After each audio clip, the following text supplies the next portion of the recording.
flavor of creating is know your end customer. And that you can learn best from looking at FMCG companies. So if you look at Procter & Gamble, they send their people to live with the customer and know their end customer.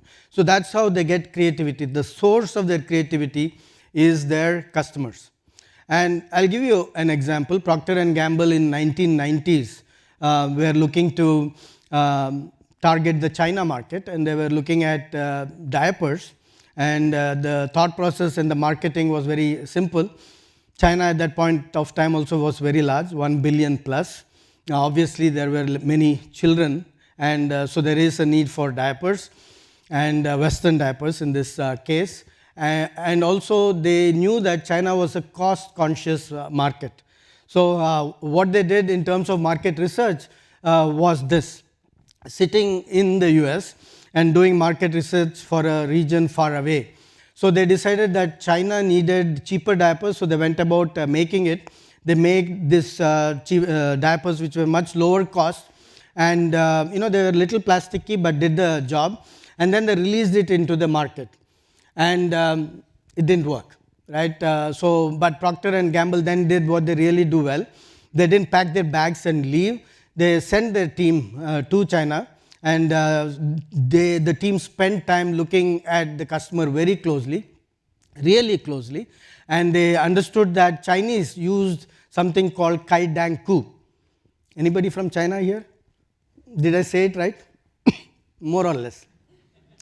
Yeah, kai dang ku are the Chinese diapers which has a hole right in the middle, and when the baby squats, the diaper doesn't get wet. So any of you who have been parents know that with Western diapers, the best attempts that you make, you will still have a diaper rash on the baby, right? So the Chinese were not very impressed with the Western diapers, so they wanted to use their own diapers which did not result in a diaper rash. So at that point of time, the Procter & Gamble decided that let it be that we cannot target the daytime diaper, we'll target the nighttime diaper. So that's what they did. And they had to make a diaper which was more expensive because the diaper had to last longer. It had to last 8 hours versus 4 hours. And so they did that, and they created a diaper, released it into the market. But even before doing that, they had to think about brand and advertising.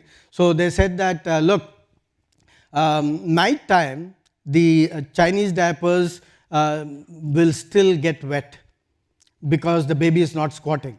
And the baby will wake up, baby will cry. And one of the husband or wife has to get up and go and take care of the situation, right? And many marriages break in this process, determining who is the person who goes and takes care of this matter.